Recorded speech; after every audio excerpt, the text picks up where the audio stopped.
Hello, good afternoon. This is Dr. Ahmed Haswan from University of Sharjah College of Medicine, and today we're going to explain and go through how to interpret liver function test as well as hepatitis serology. Okay, so let's start with liver function test.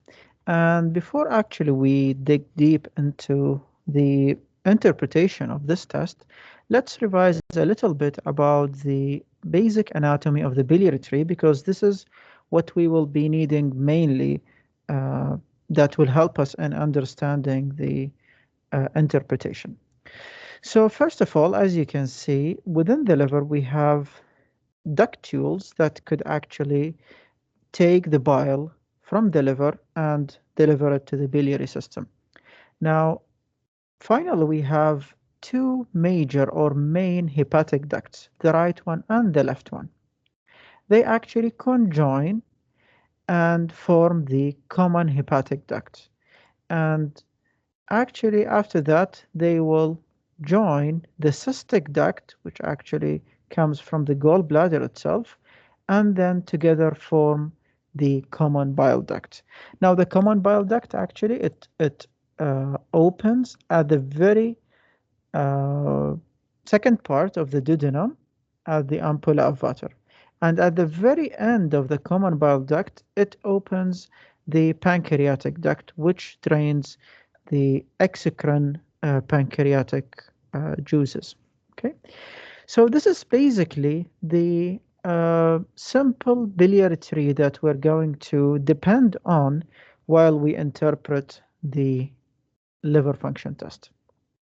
So what we will do is we will take several examples of the most common pathology that could arise and end up with either right upper quadrant pain or jaundice or any derangement in the liver function test.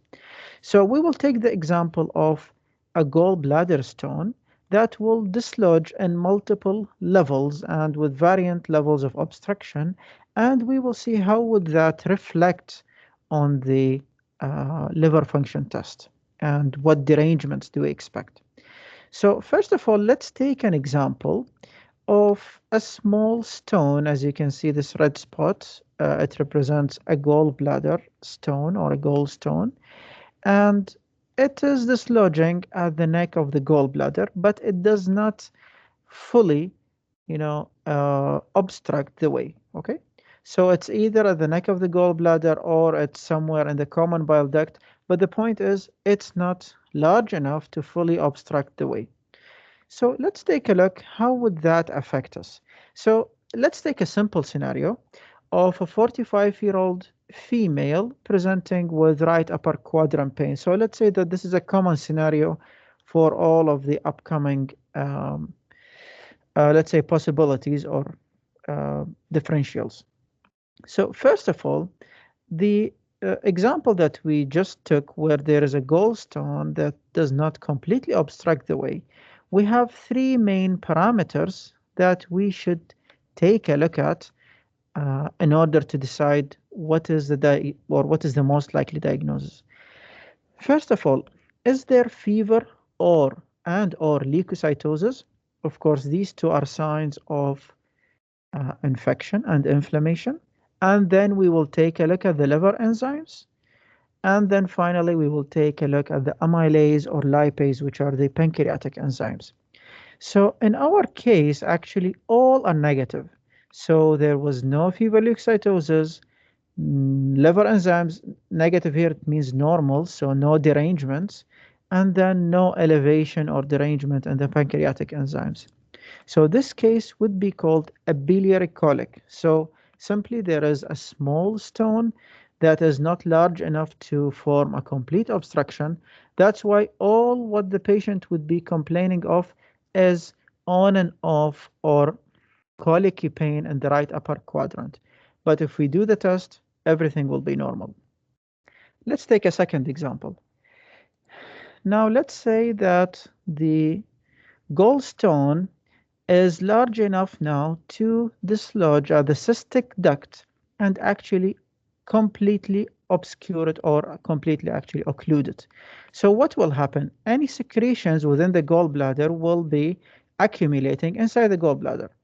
So the gallbladder will be the main part which is affected, and notice that the rest of the biliary tree will be completely patent. So let's take a look how would that affect our results. So first of all, does that does there or is there fever leukocytosis? The answer is yes. So since that is the case, so we have inflammation. Liver enzymes, they're not affected, meaning that the biliary tree and the liver are normal. There is nothing wrong with them. And of course, the pancreatic enzymes also normal. So that means the pancreas is not affected. So this case would be a case of cholecystitis. So a patient with right upper quadrant pain with only signs of inflammation or markers, elevated markers of inflammation, normal liver enzymes, normal pancreatic enzymes, the case would most likely be cholecystitis. Next would be, let's take a look at this example. Now, the stone, which is large enough to obstruct the duct, is now dislodged in the common bile duct. Now, the situation here will be different because the inflammation here or the obstruction will affect the biliary tree as well as, of course, the gallbladder and eventually the liver, because whatever bile here will be, you know, piling or going up or refluxing over the liver cells. So what would be the results? Let's take a look at the results of this case.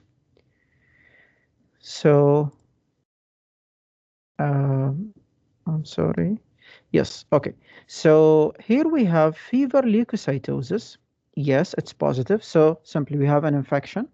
Then liver enzymes, it's positive. Okay, and we would go dig deep into what does that mean.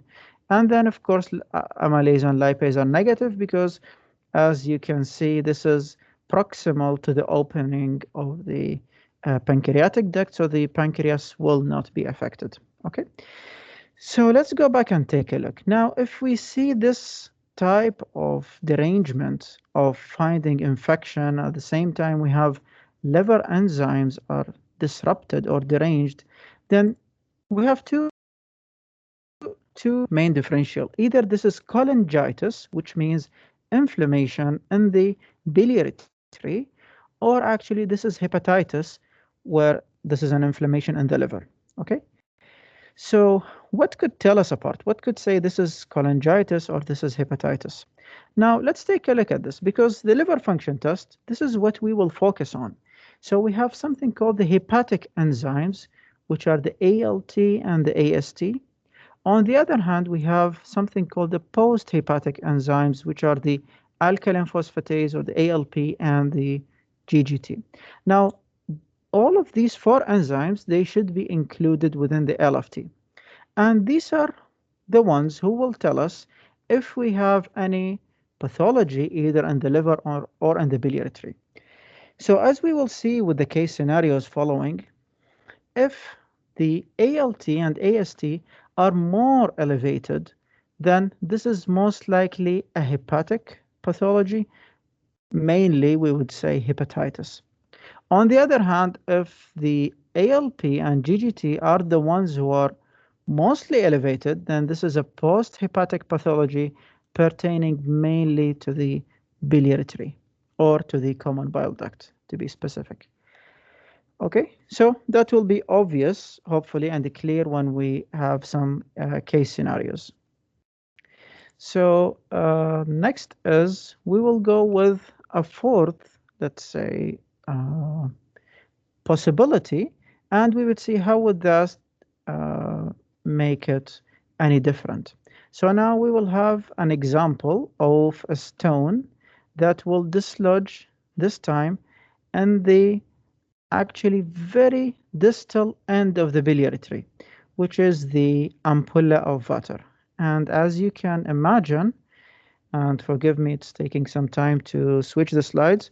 As you can imagine, now if the stone dislodges at the very distal end of the biliary tree, then the result will be the bile reflex will be over all the biliary tree, plus now we have the pancreas. Okay, so can you see? Yes, this is the case. So this is the stone. It's dislodged at the very distal end of the biliary tree. So the bile will be going up, maybe causing cholangitis, hepatitis, and could be going to the pancreas, causing biliary pancreatitis.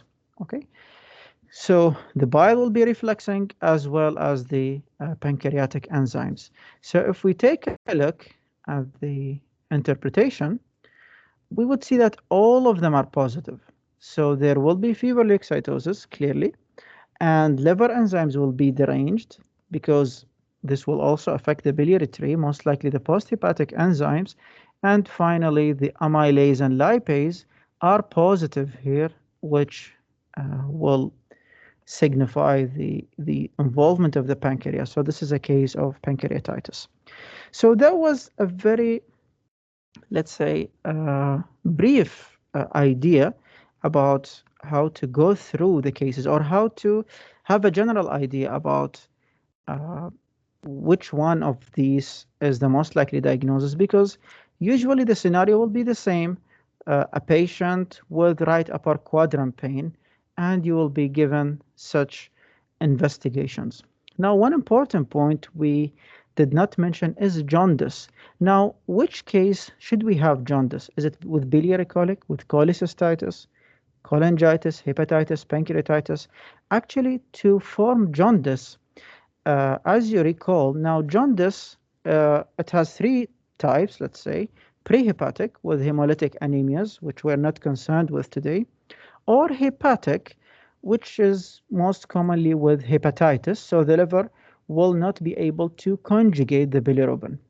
And there is something called post-hepatic jaundice, or sometimes called the surgical jaundice. Now, this is where the biliary tree is obstructed so that the bile will reflux to the liver and finally to the bloodstream, leading to hyperbilirubinemia and the formation of jaundice. Now, among the four scenarios that we took, now the first two, the biliary colic, from our definition to biliary colic, there is no complete obstruction. So, of course, there will be no jaundice with biliary colic. Now, how about cholecystitis? Again, no, because the biliary tree will be patent. Only the gallbladder will be obstructed. Now, starting from here, cholangitis, hepatitis, and pancreatitis, most likely those patients, they will suffer from jaundice. Okay, so the later two ones or two differentials, expect that there will be jaundice somewhere. And if the question says jaundice, then it's very unlikely to be biliary colic or cholecystitis. Okay. Now, before we move to the scenarios, I would just like to highlight a point that it doesn't mean only we have gallstones as pathologies here, because if we talk about obstructive jaundice or obstruction to the biliary tree, just think of the biliary tree. It's at the end, it's a tubular organ. So whenever we think of tubular organs and we think of their obstruction, we should arrange our, clinical reasoning in this way. Could it be something within the lumen obstructing the way? Is it something in the walls of this tube? Or is it something from the outside actually compressing or pushing this tubular structure? So what we took as an example of an intraluminal type of obstruction, like the gallstones. Some rare, causes would include some worm or parasitic infestations in the intestines, and the worms might obstruct the opening or the ampulla of water. Now, something in the wall or a pathology in the wall, most commonly is cholangiocarcinoma. And something pushing maybe from the outside, the most common example is a tumor or cancer of the head of the pancreas. Okay, so if there is a cancer here, it will compress the biliary tree. So please don't think of it as only stones. We took the stones as an example, but it could be very much any other differential diagnosis. But still, the derangement will most likely look the same. Okay. So let's take some examples and scenarios. So this is a scenario of a 56-year-old woman who presented to the ER complaining of abdominal pain since 24 hours. The pain is continuous in the upper right abdomen and has become more severe. The pain radiates to the back. She's also having nausea. Now let's take a look at the findings and then compare it with the table that we had. So the first column was leukocytosis and fever. So is there leukocytosis? Yes, it's almost 20,000, and this is above the normal limit. So there is an infection, of course. This is not biliary colic. Okay, now let's take a look at the other enzymes. So are liver enzymes deranged? So this is ALT, and AST is not mentioned, so we will take the ALT. It's normal. How about the alkaline phosphatase? Normal. The GGT? Normal. And the CRP would highlight the high WBC because this is an inflammatory marker. So this is most likely a case of cholecystitis because the first column was positive, which is fever leukocytosis, but liver enzymes are negative. Pancreatic enzymes, although they are not mentioned here, but let's say they're negative. If they were positive, they would have mentioned this. So negative liver enzymes, negative pancreatic enzymes. So this case is most likely a case of cholecystitis. The second scenario is a 28-year-old man presents with a 5-day history of upper right abdominal pain and jaundice. Okay, so the jaundice here should signify something, but let's see. Now the WBCs, yes, they are elevated, although slightly, but they are elevated. See the bilirubin, it's greatly elevated, okay, so above the normal level. Now the alkaline phosphatase is almost normal, and the ALT it's elevated and the GGT is elevated. Okay, so and let's say the amylase and lipase are negative. So we have the first two columns are positive, and where between is it cholangitis or is it hepatitis? Is it post-hepatic or is it hepatic type of jaundice? Now we agree that we have inflammation because of the leukocytosis. But if you look at the ALT, which is, as we agreed, a hepatic enzyme, it's elevated, and the GGT is also elevated. So which one is this? Or is this hepatic or post-hepatic? Now we come to an important topic, is that usually when we have a biliary tree disease, it eventually affects the liver. And if you have a hepatic pathology, it eventually affects the biliary tree. So in reality, all of the liver enzymes, whether hepatic or post-hepatic, they will be elevated. But our question is, which one is more significantly elevated? And this is measured by how many folds this is increased from the normal level. So if we take a look at the ALT, it's 875 and the upper limit is 35. So if you count it, this is around 20 something, maybe 25 folds increased. So it's 25 folds increased. And look at the GGT. Yes, it is increased, but how many folds? 2 folds. So which one do you think is more significantly elevated? Obviously, it is the ALT. So this case is most likely a case of hepatitis. Okay. Now, the third scenario, again, this is a 75-year-old man is admitted to the hospital with a 1-week history of abdominal pain and jaundice. Again, if we take a look at the parameters, we would find that the WBCs are elevated. So the first column, we tick it. So this is not a biliary colic. This is one of the latter 3, let's say, differentials.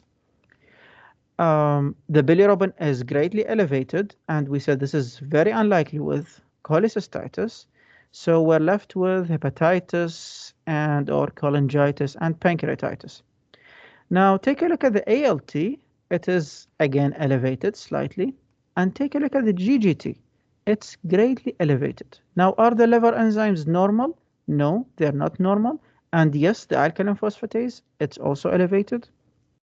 So our second column is also deranged, and that means we have a pathology either in the liver or in the biliary tree. And let's say that amylase and lipase are negative. So again, which one do we think? Let's look which one is more significantly elevated. Alkaline phosphatase is more than 2-fold increased. GGT is 5-fold increased, almost 5-fold or 4.5. And ALT, it's slightly increased. It's not even 2-fold. It's not even 1.5. It's just slightly increased. So which one is more significantly elevated? They are the post-hepatic enzymes, the alkaline phosphatase and the GGT. And that's why we can say that our top differential would be cholangitis. Now, this is an interesting case, just to show you some important point or an important point. This is a 79-year-old man presents with a 10-month history of weight loss and irregular hepatomegaly. Now, we will come back to this. But if we take a look at the investigations, now the WBCs are within normal limits. Bilirubin is slightly elevated. And look at alkaline phosphatase. It's shooting. So it's 3,000, almost 4,000, and the limit is 300. So this is around 12, 13 folds increased. Now ALT is on the upper limit, GGT is a bit increased, but actually the one very significant finding is the sky shooting alkaline phosphatase. And the WBCs are not elevated. So this is something unusual. We didn't take such an example when we like set the table. So this case, what does it look like? It looks like there is something with the biliary tree, because this is a post-hepatic enzyme which is elevated, the alkaline phosphatase. But actually, the point that we want to highlight here is that alkaline phosphatase is not specific. It's not specific, meaning that it has, or it could be elevated with other pathologies and other organs, mainly with bone pathologies. Okay, so with bony pathologies or with bone lysis, the alkaline phosphatase might be also elevated. So we should not get tricked by that. And a high alkaline phosphatase does not always mean a biliary tree pathology, because it's not specific to the biliary tree, as ALT and AST are specific to the liver. Okay, so if we go back to the patient history and analyze it, and this is a patient with 10-month history of weight loss, and weight loss here might signify cancer, plus the age of the patient and irregular hepatomegaly. Okay, so the irregular hepatomegaly usually signifies the presence of metastases to the liver. Of course, the scenario should be much longer and with more details, but basically this is a case of an old gentleman who's having a prostate cancer that has metastasized to the liver, leading to irregular hepatomegaly, and metastasized to the bone, leading to alkaline phosphatase.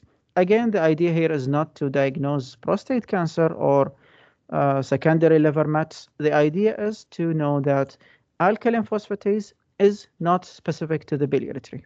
Okay? So this is a prostate cancer with bone metastasis case. Okay. Now, before actually we move to the last scenario, let's revise something called the hepatitis serology.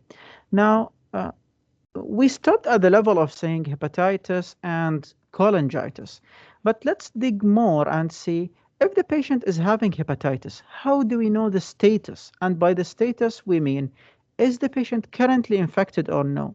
Is the patient vaccinated or no? Is the patient susceptible to have the disease or no? So how do we know the patient's, let's say, hepatitis status? Before actually we go into the diagram, let's revise two basic, let's say, concepts, or a basic concept in hepatitis. Now, if you take a look at the hepatitis B virus, and we're going to talk mainly about hepatitis B, we have two main antigens, the hepatitis B surface antigen, and within the envelope of the virus, we have the hepatitis B core antigen. Okay. Now, if the patient is exposed to the virus itself, we would know that this patient was exposed to both the surface antigen and to the core antigen. And later on, the patient might develop antibodies against these two. Okay? Now, in comparison to a patient who took the vaccine only, now the vaccine contains just parts and particles of the virus, mainly the envelope of the virus, and with that, holding the surface antigen. That's why this is a very important basic concept to understand. So, a patient who has been only vaccinated, they are not exposed to the core antigen, so they will never form antibodies against the core antigen. Okay? They will form antibodies only against the surface antigen. Having said that, let's see a simple diagram, which we will answer very simple questions. And by following this, we would know if the patient is having, or what is the status simply of this patient.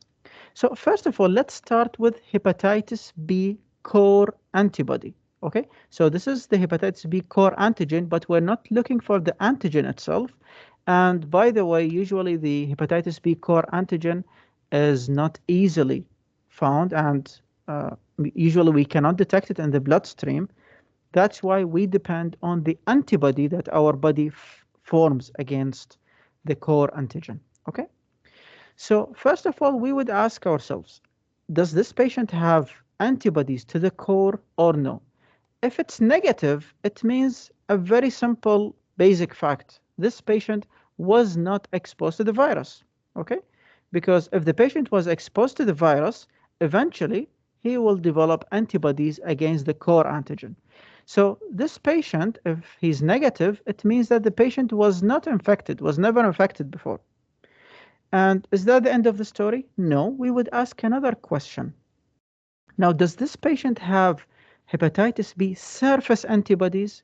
Now, what is the very only condition that a patient could develop hepatitis B surface antibodies but no core antibodies? And simply, this is if the patient is vaccinated. Okay?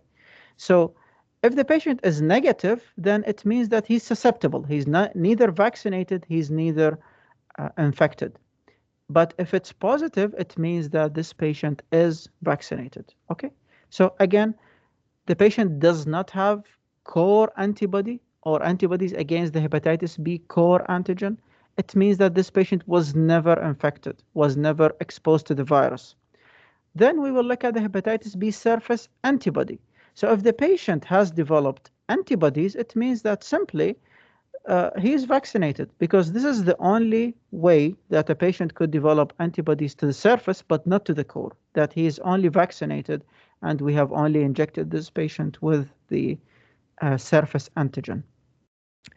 Of course, if the patient is negative for both, that means the patient is susceptible. Susceptible meaning he doesn't have any immunity. This patient is susceptible to be infected because he's not vaccinated, he was not infected before, and that means he could get infected if he gets exposed to the virus. Now let's see on the other hand. Now, if the patient actually has hepatitis B core antibodies, it was positive. So it means a very basic fact as usual. It means that the patient was or is infected with the virus itself, because this is the only way that he has developed antibodies to the core, because the vaccine again doesn't include the core. So the patient was or is infected. And this is very important because we're going to differentiate later on. Now, our second question is, we would take a look at the hepatitis B surface antigen. Okay, so now we're looking at the antigen, not the antibody. Now, if the antigen is negative, it means that this patient was infected. Okay, so he's not currently infected, he was previously infected because he developed antibodies to the core. Yes, so he was or is infected. But then look at the surface antigen. If the virus is currently present within the patient's bloodstream, it means that we can detect the surface antigen. So if it's not, it means that this patient was previously infected and healed or cured, and the only remnant is the antibodies, not the antigens. On the other hand, if the surface antigen is positive, again, that means the patient is currently infected. So he has antibodies against the core, and he has an antigen, or the surface antigen is present. So this patient is currently infected. Now, furthermore, we can take it if we have more details. We would say which antibody is more elevated, which surface antibody is more elevated. Is it IgM? So if it's IgM, there is an acute infection. If IgG, if it's predominantly IgG, then this means this is a chronic infection. So by answering these simple questions, and if we go by this simple diagram, we will be able to say what is the status of the patient. And the status, we mean, is he susceptible? Is he vaccinated? Was he previously infected, or is he actually currently infected? Okay. Now let's take an example and try to apply it. A 44-year-old woman presents to the emergency department with jaundice, diffuse abdominal pain. She denies any previous medical problems. This is her vitals. And we have the hepatitis B serology. Of course, we jumped the area where we should do, of course, the liver function test. Then we should diagnose the patient with hepatitis, first of all. Then finally, we should do the hepatitis B serology, but we have skipped that part to focus on the serology. So this patient has hepatitis B surface antigen positive, and hepatitis B core antibody is positive. And there is something called hepatitis B E antigen. We will take a look at this later on. But let's apply these. So hepatitis B core antibody is positive, and the surface antigen is positive. So if we apply this, what about the core? Is it positive or negative? It was actually positive. So this patient was or is infected. The second question is, what about the hepatitis B surface antigen? And it was again positive. So the status simply is this patient is currently having the disease. He is currently infected with the virus. See, it was very simple. It took less than 2-3 seconds to decide what is the status of this patient's hepatitis.